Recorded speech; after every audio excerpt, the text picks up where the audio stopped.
Hey, Randy. Oh my gosh, so sorry. We're here. I was crunching numbers for somebody and I we was just telling you that you were helping me today.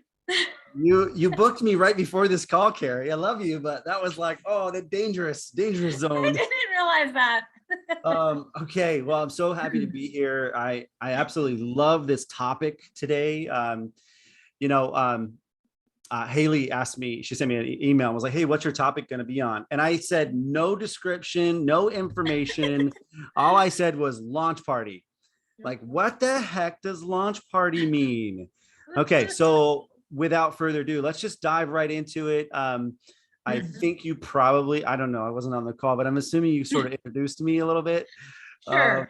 I was really just letting a lot of people in and then texting people that wanted to come on and couldn't find my Zoom Perfect. link, right? So, and I shared with them that you were actually doing a call for me, which I'm really grateful for because as a consultant, you do financial calls for people who are exploring eXp Realty. And it was a top team who just needed to know what this was going to look like for them and also for their team members because they're in a traditional team and there's different ways of doing it. So that was basically my introduction. But I'm excited for you to dive right in because most people know who you are. And we're going to put randyexplains.com and a bunch of things in the chat. So if people want to find out more about you, they can go ahead and look at your website. Perfect. Awesome. Well, yeah. So, I come from EXP Corporate. That's like sort of my background. I was there for a few years with my partners, Scott and Cynthia. And, we come from the growth team and understanding that the team's side of things. And so a lot of our experience is driven through meeting and talking with literally hundreds and hundreds of teams and broker owners that were either making the move or setting up their team structure for the first time.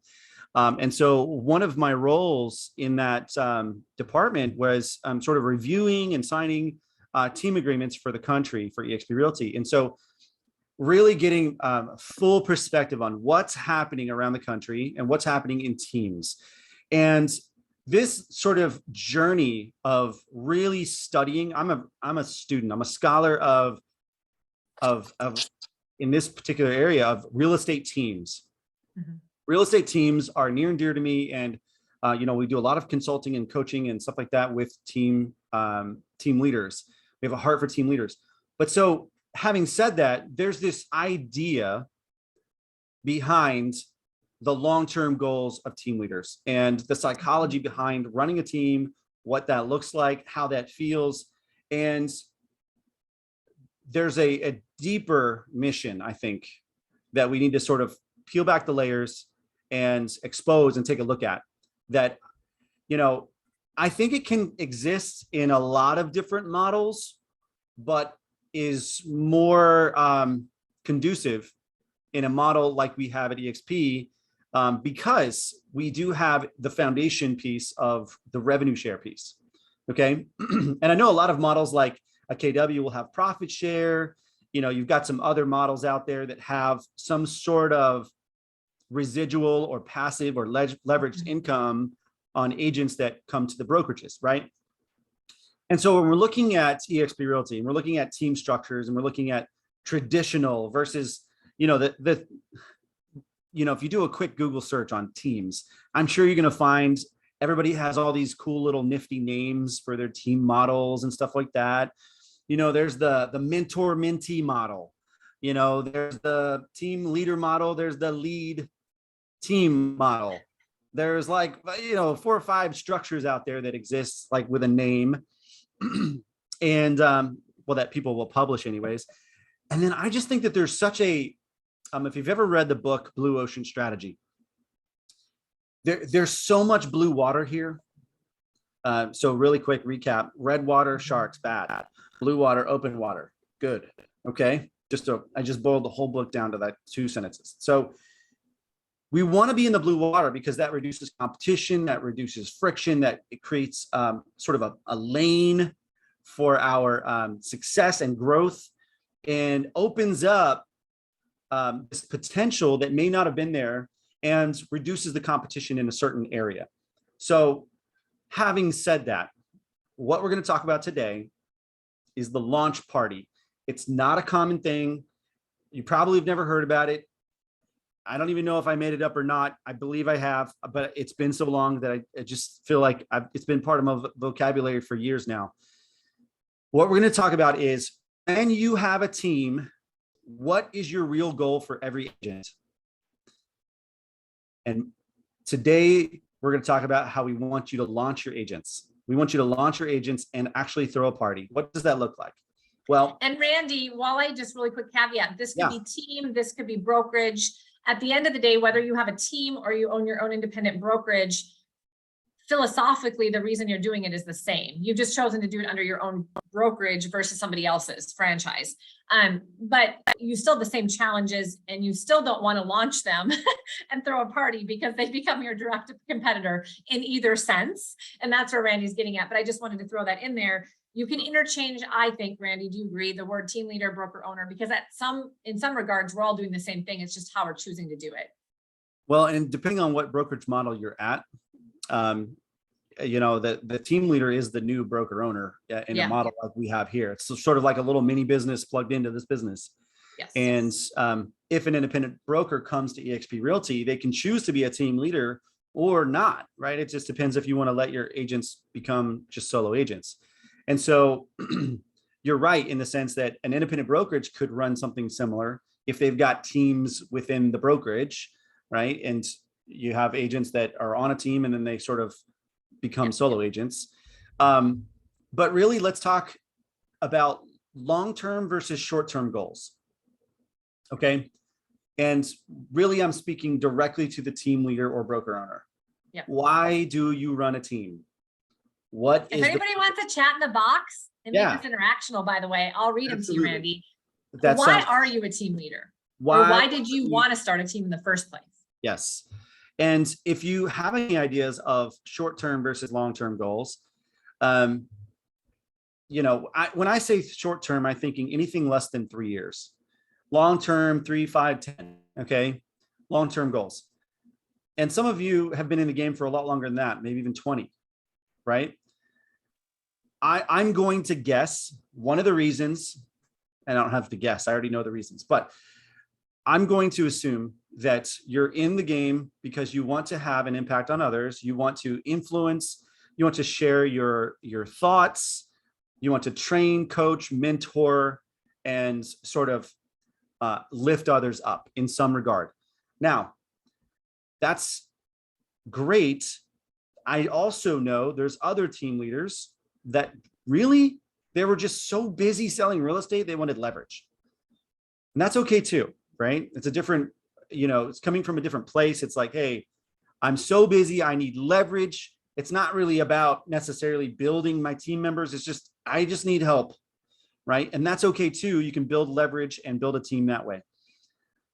But really, when we're looking at long-term goals, I think this is a Zig Ziglar quote, but really we succeed by helping others succeed, right? And I do think that, when's the last time we heard of, we threw a party for a realtor retiring, or heard of a retirement party for a realtor? It's like never.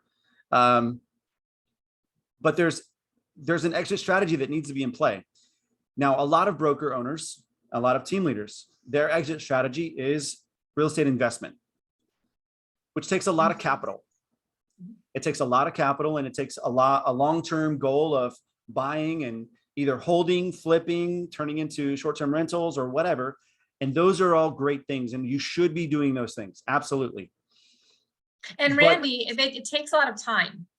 Time, energy. So, if you're flipping a property, you're spending hours dealing with that flip to make the money, which takes away from the growth of the team or your business in real estate, which means you need to sell more real estate to continue to have the capital. And so it becomes a round robin. Also, if you're holding, you either are paying somebody to manage that property, but when you first start out, usually you're doing it yourself. And so you're just adding another job. And so, Randy, I hear a lot of team leaders say, like, that is my exit strategy, but my years in selling real estate change. So I made 100,000 last year. This year I made 70. I still have to pay taxes on all of it. So I don't have the same extra income every year to make a plan for my investments. Therefore, I might go a year or two without buying an investment. I don't have an actual plan that builds upon itself every single year because things are different. And then if I do a project, I went down in my income this year. And so now it's harder for me to buy another one. So I like to point this out because it sounds like as a realtor, it would be very easy to build a huge portfolio of investment properties. If it was that easy, everyone would do it. Yes, we can all do it. Don't hear me wrong. We can all do it. And we should be looking at ways to do that. And I think that that's the main reason, to your point, Randy, we both found that people build their own businesses is because they want some leverage. They want to sell more real estate and have it be bigger than just them waking up every day having to chase a transaction. And they want an exit strategy, but it hasn't led to that. How many traditional team leaders do you know that actually retire? I mean, I don't know many. Right. And this idea of, selling a brokerage. So one of the things that I was doing right before this call is I do financial comparisons and stuff, but I've also done brokerage pro formas and, an analysis of a brokerage and what is that brokerage worth? It's actually scary sometimes to hear the number come back to you when you've spent, a couple of decades building a brokerage, and then you hear the number back to you and you're confused and like, why isn't it higher? And why? I don't understand. And it's because the value of a brokerage is actually valued much in a much different way than you probably think. Well, I made X number of dollars this past year. That doesn't mean that the brokerage is valued at that. Okay. And I don't have time to get into the full valuation of a brokerage right now, but the idea is we want to build something that is a exit strategy that doesn't require us to continue the legwork and stay on the hamster wheel every single year, because let's be honest, that's not a true exit strategy to be on, managing a huge portfolio of properties. It's people say that it's an exit strategy, sure, but trust me, it's a full-time job.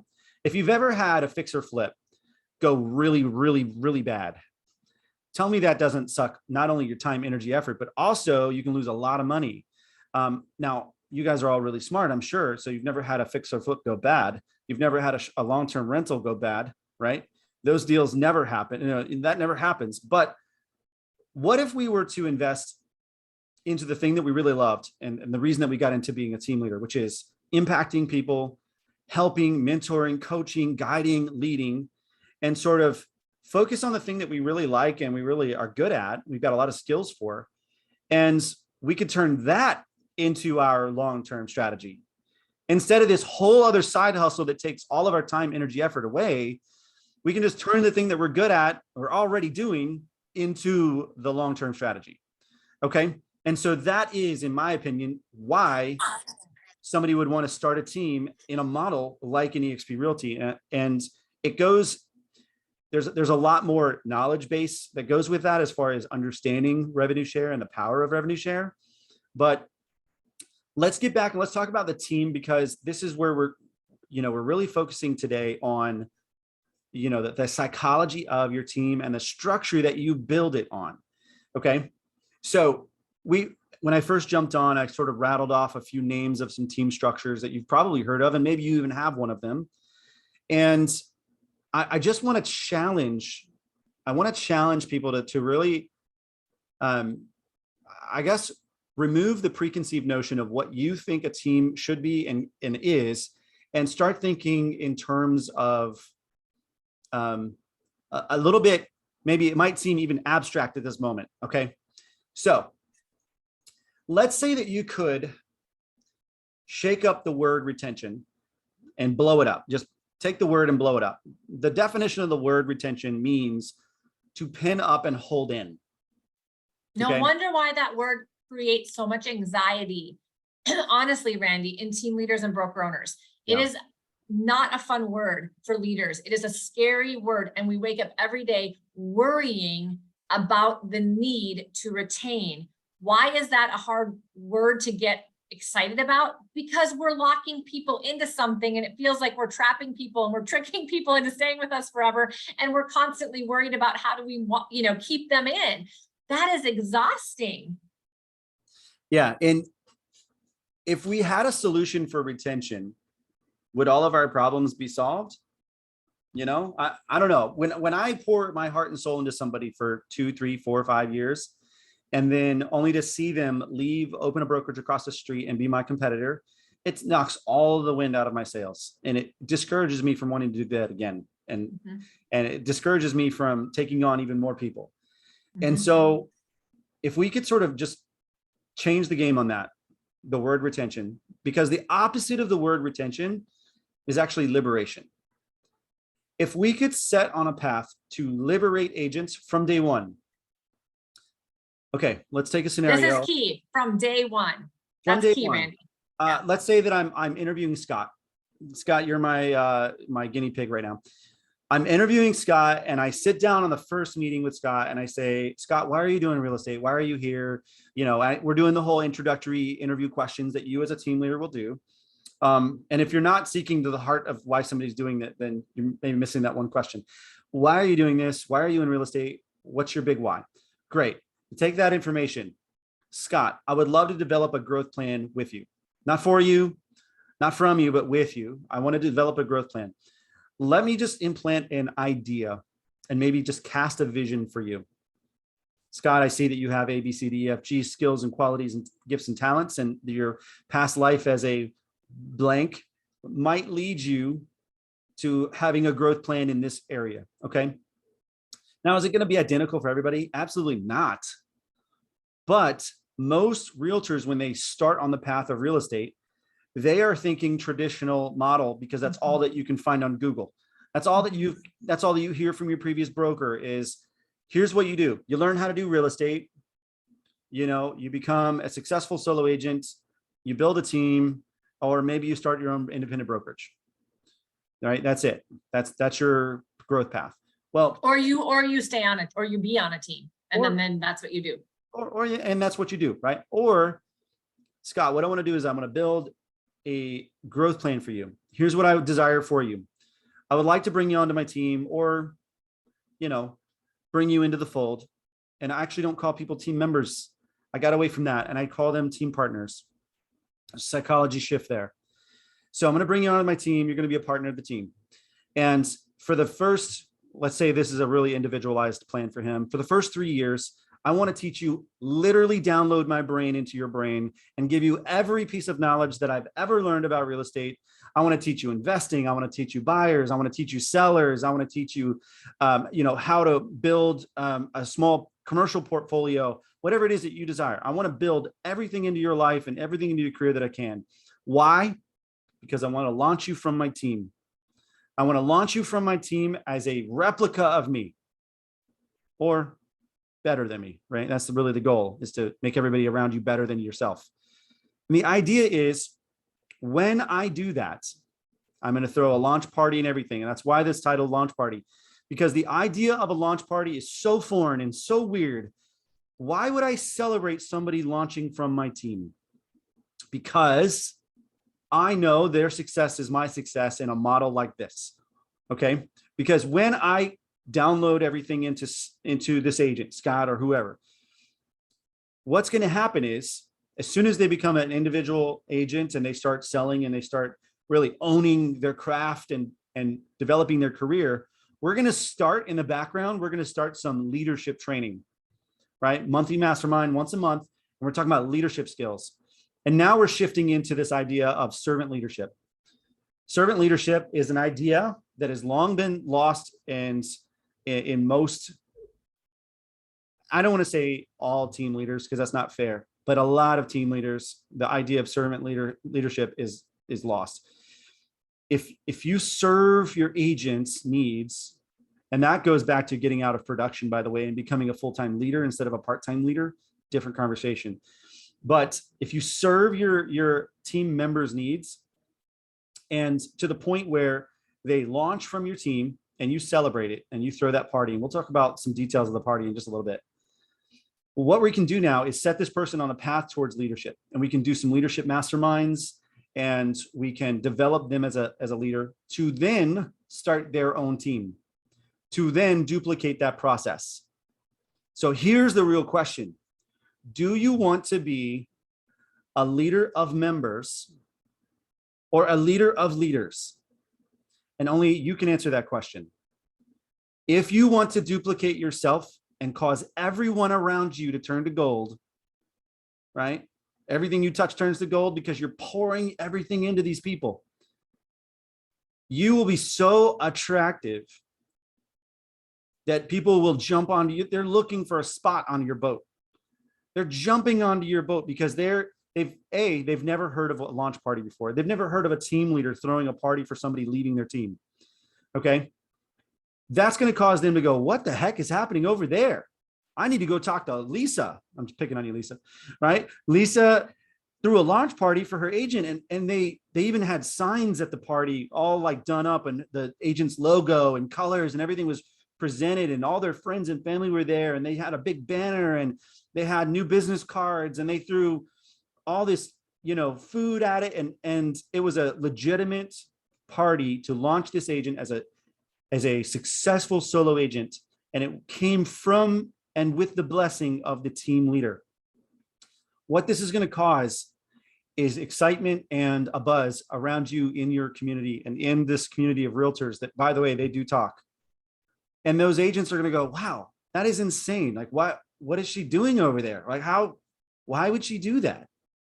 I need to know more. Next thing you know, you're getting more and more interviews with agents because they're going, what? So we got somebody who's pouring their heart and soul into people and literally launching them from the team. That's insane. And let's rewind the clock just a little bit. This is all starting from day one, because you literally told the agents on day one, this is what I'm going to do with you. Assuming they don't get kicked off the team for doing something stupid or illegal, right? Which, okay, that could happen, I suppose. Or they just burn out or something like that. But as long as it's something like they met their goals and they were on track to launch, and it was a good thing, right? Not everybody will go with vision, but most people that see this will go. This also goes back to the number one most important document of your team, the team agreement. And when you go through your team agreement, this is a separate conversation. Never send your team agreement on a DigiSign.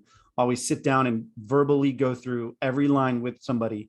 But when you go through your team agreement with that agent, you're casting vision, you're implanting, you're inspiring, you're motivating, you're driving this agent to go, wow, this sounds amazing. How come nobody else talks like this? How come nobody else has a plan for my growth? It's always about the team leader's growth.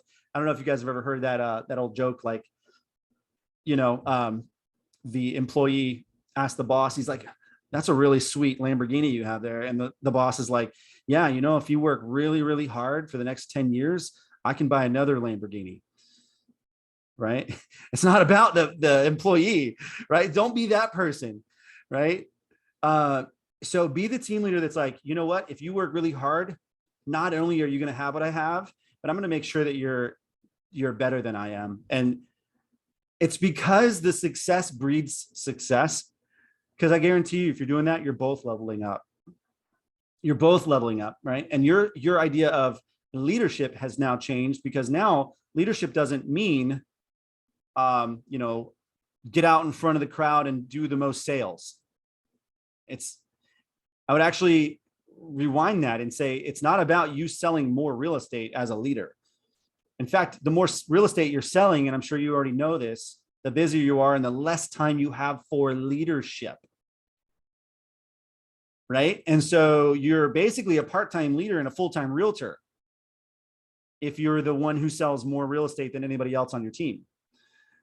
And so how do we set ourselves on a phased approach to design our team intentionally to back away from production, to become more and more and more of a leader, to then duplicate leaders in your ranks? Oh yes, please talk about the phased approach, because this is going to really. Yeah, well, I think people get this idea that there's some sort of light switch that boom, my team is now different. Like, whoa, come down. It's a phased approach, right? And so let's say in 5 years, you want to be, the easiest analogy that I've come up with for this, and feel free to use this. You've probably all seen an orchestra. Okay. You've all seen an orchestra, and got the amazing musicians, and they're playing their instruments, and they're all experts in their craft, and they've learned it, and they're well, if it's a middle school orchestra, I got no hope for you. But if it's a really nice, you paid to be there orchestra, they're all experts. Who's at the front? The conductor. Is the conductor playing anything? No. What are they doing? They're leading all the experts. Now, can the conductor play something? Probably, because they got there, rising through the ranks. The idea, though, is the leader is a full-time leader in that scenario, and the experts are full-time experts in that scenario. But there's also one other person that we haven't talked about yet, because it doesn't just stop with be an expert at selling real estate and then be a leader. There's one more phase, okay? And that is, in this analogy of the orchestra, the composer who wrote the music, who put it all together, all the tools, systems, tech, the foundational or operational pieces. The composer is sitting back getting paid every time this music is being played, and it can be played in more, auditorium than one, right? And it can be played at the same time in lots of locations. So we sort of have that next phase of the composer, the real estate business owner, who may be in charge of a director of operations, conductor, or a team leader, right? And then, so where do you want to be? Do you want to be the leader of those leaders? Right? That's that next phase. But in order to get there, you've got to, take really serious inventory of your time. I mean, get really real with yourself. And when I do team leader group coaching, that's one of the first activities, is breaking down your inventory of time, because we're all human. We all have the same 168 hours of the week. We can't do more than the time that we have. So you've got to get really real with your time, right? And of that 168, 112, you're actually awake if you're sleeping. Where are you going to place your importance? And so you'll find that the most successful team leaders protect their time like nothing else. They are super protective of every hour in their day, and they have a plan for that hour of the day. They don't chase their tail all day. They don't let the phone dictate where they go, right? They don't let the next email drive them off course. They're protective of their time, and they're dedicated to time blocking and making sure that their time is spent doing the leadership things that mean something really important, or that there's family time, because all of this is lost. I have this quote. It's actually on my blackboard right over here. That looks like a TV, but it's not. It's a blackboard. And success without fulfillment equals failure.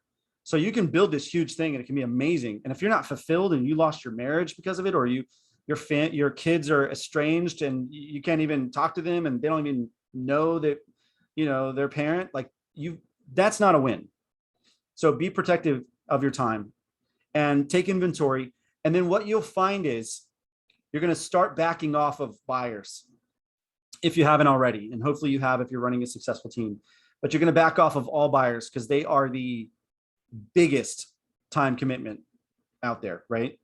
And then the next phase is start leveraging your listings, right? You might be like, well, I'm the listing agent. My name goes on everything. You got to think bigger. You got to think bigger than your name going on an MLS. It's not about that in the long term. You might disagree with me. If you ever want to get out of it, it's not. Right. Well, that's just it. I mean, the exit strategy. Yeah. Think long term. So there is something bigger than the most successful listing agent out there, right? There is. So we're going to phase out of listings so that we are now phasing into 100% leadership. Okay. Now that doesn't mean the top trainer. It could be trainer. It doesn't necessarily mean the top mentor. It could be mentor.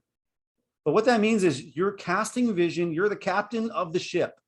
You're driving this thing in a direction, and everybody is pumped to be a part of. They're stoked. Yes, this is awesome. We're all being lifted up. We're all getting leadership skills, and everybody's getting leveled up around you. And this idea that everybody can just be taken to the next level year after year after year. And somebody who's new to real estate can be a leader in 3 to 5 years. Yeah, you heard me right. 3 to 5 years, they can be a leader. It doesn't, now it can take longer, but it doesn't have to take that long, right? Because remember, new to real estate doesn't mean new to life unless they're 18. They've had previous careers and all this other experience that you can draw upon. And Randy, don't you think also that whole philosophy of you can't grow a team until you've had so much time in the business is because everybody's been thinking about the traditional time in business or the traditional model. And so it's a lot of expenses, and it's having the capital and going and buying the leads and getting the staff and having the office space and all those things. And so it isn't necessarily that people can't become a leader or don't already possess leadership skills to be a leader. They think they're not ready financially, or they're selling too much real estate. So how am I going to be able to micromanage all of these dependent agents? Because that's their thought process around team. When you are a leader of leaders, when you're just finding people to say, come down my path, I was started 3 years ago and here's where I am today, and you can do it too, and let me help you. That's a very different conversation, and you can start doing it right now. You don't have to wait 10 years or have $100,000 in the bank to do that. And you don't even have to be out of real estate 100% to do that necessarily. It would be good to be out of the buyer work because that does take a lot of time. But to your point, Randy, is I think we've all been so trained in this industry to think traditionally that was what puts up a lot of those boundaries that are not real boundaries. Absolutely. And people are craving knowledge right now on navigating the shifting market. And I will stand on both feet at the top of any hill or mountain and scream at everybody and say, the way to get through any market, whether it's this last market or the one coming up, is to invest in people, invest in leaders, and put your money where your mouth is. Don't say you're going to be a leader and then not be a leader, right? How do you navigate your team through this? Cast vision. It's so hard. It's like, be the person that you told them that you were going to be on the first interview, right? I'm going to guide you. I'm going to lead you. So do it. Be the leader, cast vision, gain knowledge. What does the market look like? And by the way, the market is always shifting. So this whole idea of like, it's shifting, like it's either a seller's market, a buyer's market, or somewhere in between. It's always shifting. So first of all, if you've been around real estate for longer than 10 minutes, like you understand there's just different strategies. You just change your strategy to fit the market you're in. So don't freak out, but lead through vision, lead through investing in people and their leadership skills. Because here's what's really cool. Team members don't have to be motivated and like held accountable for every like phone call that they make if they are working on a long-term path and a goal, and they have a vision for that goal in future. You won't have to say, are you making your calls? How come you didn't call your database this week? What's going on with you? You don't have to do that if they're driven and they understand their why, right? People that are inspired, like watch out, like they'll go move mountains, even without the right tools and access to stuff. So, I mean, oftentimes what you're saying, Randy, is it's like they feel like they're just stuck in this box. This is where they go. That they don't wake up necessarily inspired to call their sphere because it's like another day of chasing another real estate transaction. But when they understand that yes, you have to do that right now. This is part of it, but there's more for you. And it starts the day you move into our world. They wake up excited and they motivate themselves. And then there's a bunch of motivated, inspired people having growth around them, and that energy leaks into the people, right? Absolutely. And when somebody understands why they're doing something and they understand where they're headed, and you're the facilitator of all the stuff around them that make sure they have the right tools, training, access, and they've got the foundational pieces, and they have that drive, like it's going to happen. Okay. You basically just have to facilitate that all those essentials are there, and then watch out, here they go. So let's go back to the launch party idea. The launch party is something you should have in mind. Plan, should not be haphazard. should not be a week party. Okay. I'm talking like hire a videographer, hire a photographer, hire a DJ, go nuts. This should be way more important than the Christmas party. Okay. And some of you guys have thrown some crazy Christmas parties. I don't understand how you can throw down like that, but this should be way more important than that, because this is somebody saying they have accomplished the steps and are on the path towards leadership. And with your blessing, they're launching from the team. This is foundational in your business, because now you're one more agent closer to being a leader of leaders, right? And how cool would it be to look at that that agent and then look at their family and how their family's lives have changed because you've impacted this agent's life to now become their own leader, and then they go and continue the ripple effect, right? So just pulling back the curtain on real estate in general, real estate is a great foundation of like a type of business industry to breed leaders, because it's this entrepreneurial spirit. Everybody's sort of an independent contractor, and a lot of them are self-driven. And so it's a great industry to just breed leadership. Okay. And you know, Randy, it's interesting you say that. It is. And the traditional team has almost kind of attracted or turned people into more of an employee mindset in our industry, because it's just what it's done. I don't think it's natural to those people.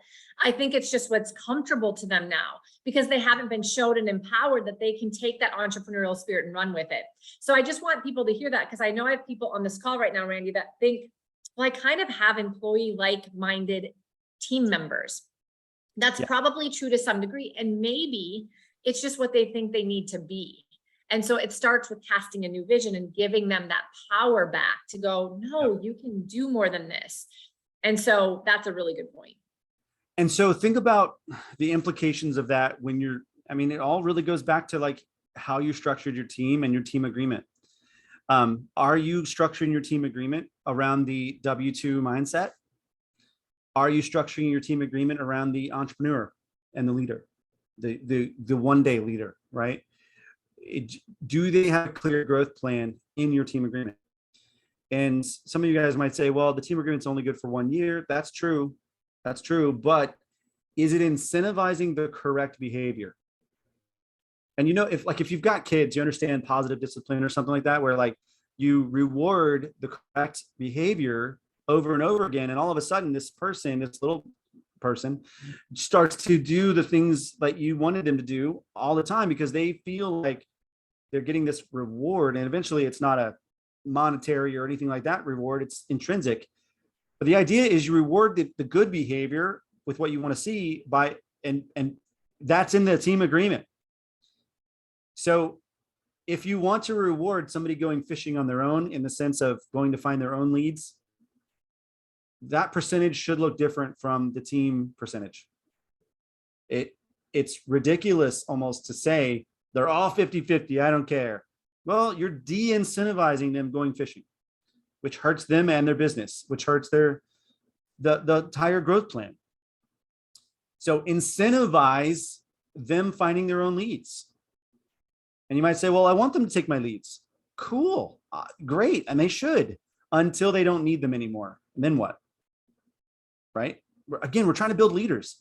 So putting people on a sort of this W-2 mentality of you are my employee. And there is a team type that is sort of designed like that. And I just fundamentally disagree with it, because you're never looking out for the agent. In fact, some people just have showing agents and they're literally just getting paid to go show a home. That's fine, but that's just, you're missing so much opportunity there. There's no multiplication there. You can add, but you can't multiply in that scenario. And I don't know about you, but I'm fairly good at math, and addition is a lot lower number than multiplication. Okay. Even I know that, Randy. Okay. Yeah. So we want to really think long-term, and that might mean for some people that there's a Band-Aid to rip off at some point. And the short term might not be as rose-colored as it was. because especially if you're moving from like a 50-50 or a 60-40 model, and you wanted to hold on to team members as long as possible, that a 10-year team member is a normal thing.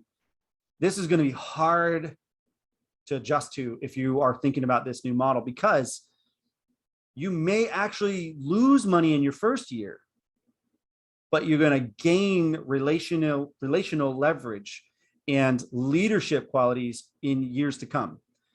And, you know, I have a heart for the agent growth plan. And I think that if team leaders had a heart for that as well, there'd be a lot more leaders of leaders, which leads me to my last and final point. And I am working on a structure. It doesn't seem like it because I'm all over the place, but I do have like sort of an outline going. No, you're very structured. I just keep throwing you off when I make my comments, but you're used to that. Right? So the last and final point here is, what legacy do you want to leave? We all have finite years. We all have just a, you know, it's a breath comparison, right? What legacy do you want to leave? Because I guarantee you at the end of life and stuff, nobody cares how much real estate you sold. Ugh. Nobody's asking your volume and production on your deathbed, right?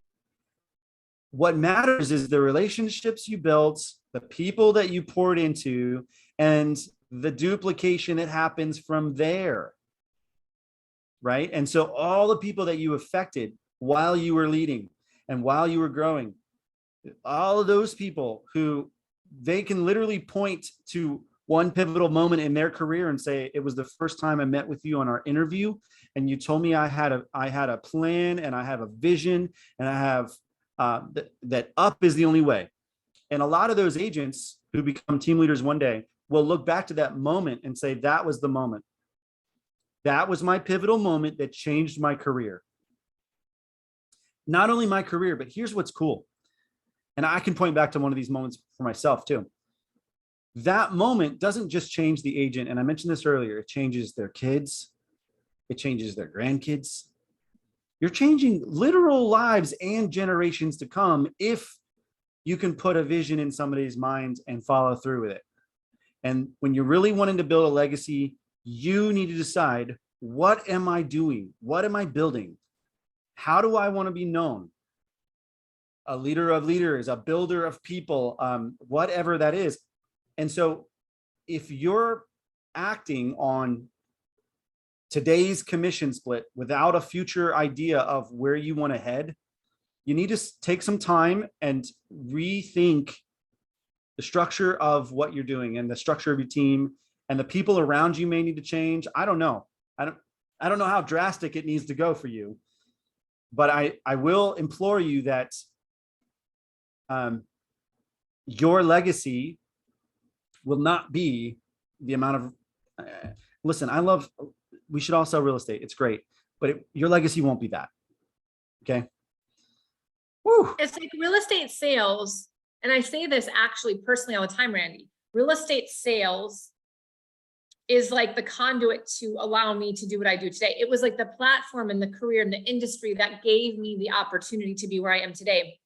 Yeah. It's not that I dwell on how many homes I sold, and that was the important part, but I'm grateful. I'm extremely grateful for this career and this industry and this business model in general, to be able to own my own business as a realtor, because it allowed me to become who I am today and impact change.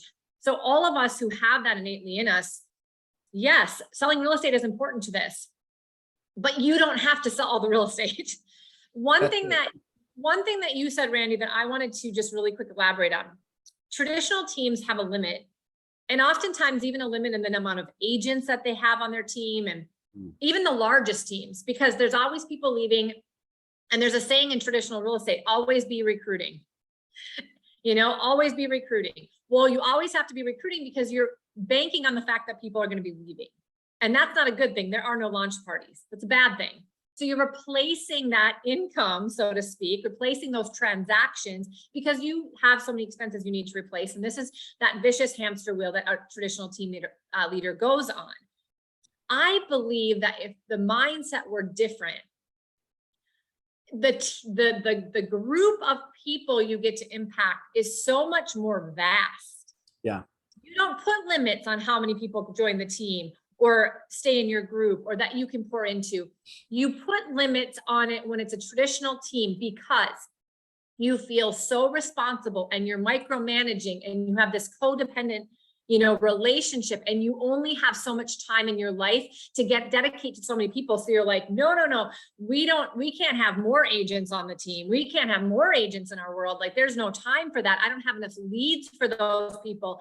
And I don't have enough staff in our space. And there's all of these limits, and I get those. They're valid in a traditional model, but you're limiting who you can actually impact and who you can bring value to. And when we think about a legacy, would it be more impactful to, change and have a ripple effect of 100 families or of 10, and does it have to be more work? It doesn't. And it's just a matter of thinking about it. Randy, we have some people on the call right now that have traditional teams. Okay.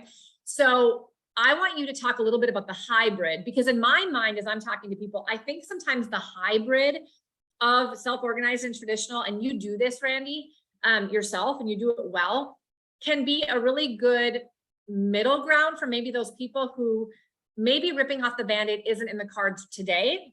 Right. But you should still start making some change, because you're never going to have a change if you don't start somewhere. And so I also think that most teams in your local markets, if you really want a competitive edge, look at this hybrid model and think about it and see if it fits for you, because you don't see many people doing this. And this could be a very, very big competitive advantage. And ultimately, you could just get into more of the self-organized after a period of time, but this could be a way that you mesh the two. Can you concisely, because you're better at that, explain what a hybrid model might look like? Absolutely. But before I do, really quick, you hit on something that I absolutely love that you said. Yes, we got into real estate to help families with their, most important purchase of their life, and you're housing families and you're impacting families that way. And I don't want to diminish the fact that real estate is not important. In fact, when you build leaders, more real estate is sold, more families are helped as a byproduct of building leaders in real estate, right? So it is sort of this ripple effect. And you just have to change the mentality of who your client is when you're the team leader, right? So your client is no longer the buyers and sellers. Your client is the agent when you're the leader. So anyways, okay. So back to the model here. So she mentioned the hybrid model. So, at EXP, and there's a handful of other brokerages that have, some similar flexibility. And what's really interesting at EXP, so we have a standard team. A standard team model is what you think of probably when you're thinking of a team. You're thinking, okay, the team leader's on a, $16,000 cap with the company, and the agents are on a half cap, $8,000 with the company, which is the standard team model. The issue with the standard team model, there's a couple issues, I guess, is that your team members can never reach their own icon award. And if you're not sure what the icon award at EXP, if they, are in the top 5% of real estate, which is basically cap at 16, and then have, $5,000 worth of cap transaction fees, then you can receive your entire cap back to you. And that's the icon award, $16,000 worth of stock. On the standard team, they have no opportunity for that. So that growth plan is sort of diminished already, because they don't have that opportunity to get their cap back, because it's just an $8,000 cap. Okay, so standard team, that's one of the limitations. Another one is that you have to charge 25% on all their deals, minimum. And you might be saying, well, I already charge 50-50. Okay, well, that's fine. You would fit in the standard team model, but you have to charge at least 25%. So a hybrid model might be that you have a standard team, but some of your agents are on what's called a full cap elective, right? They're choosing to do the $16,000 cap because they themselves may sell enough real estate to then get their own icon award. Okay, now here's what's cool about that. On those agents' deals, you can actually change the split to eliminate the minimum of 25% if you want to. So think about like when an agent has to sell their mom's house. Do you charge them the full 25% on their mom's house? I don't. No way. Well, if you're stuck to the 25%, you've got to. Well, if they're on a full cap elective, you can charge them 0. Just let them split it with the brokerage and call it a day. Unless they're already capped, and then it's just, they're already capped and it's no split at all. So, coming up with this idea of not every agent might fit into that. And here's what's really interesting. And this is the number one reason that I think people pick the standard team. They say, well, most of my agents are just average agents that sell a few homes. Okay. Even more reason to not care about the cap, in my opinion. If they're just average agents and 8,000 is already going to be more than they would pay in, then why does it matter if it's 8 or 16? If they're never going to reach 8 anyways, why does it matter if the cap is 16? Okay. I don't know if that's making sense to people or not, but if they're only selling 6 units in the year, then do you want to have a growth plan in place for them to say, hey, listen, you're going to be on the same cap as me. I'm the leader. I'm at 16,000. But here's why. Let's talk about the psychology of why you're doing what you're doing, right? And then again, it comes back to that first conversation when they're ready to join the team. 16 versus 8,000 is such a small difference in the grand scheme of things. And so what I have done is all of my agents are on a $16,000 cap. I used to do a hybrid where some were on 8, but those agents have then graduated to the 16. Okay. You do have that opportunity though, to start some agents on 8,000. If that really hits home to them and that's the reason that they came, you have that opportunity. Yes. But you can also have a sort of you can have the self-organized and the standard on the same team.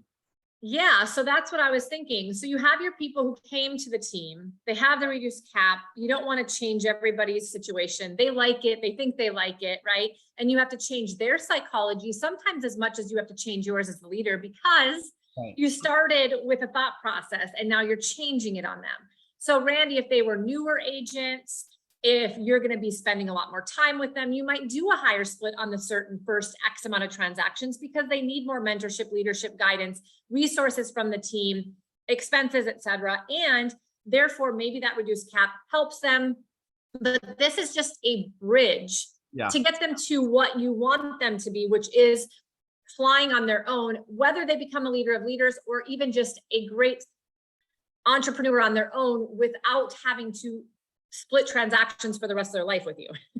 Right. And really that exists because of the power of revenue share. And honestly, the same mentality can go into a mega icon team. You could bring on a new agent and say, yes, this is a mega icon team, but you can select a full $16,000 cap and go for your own icon award.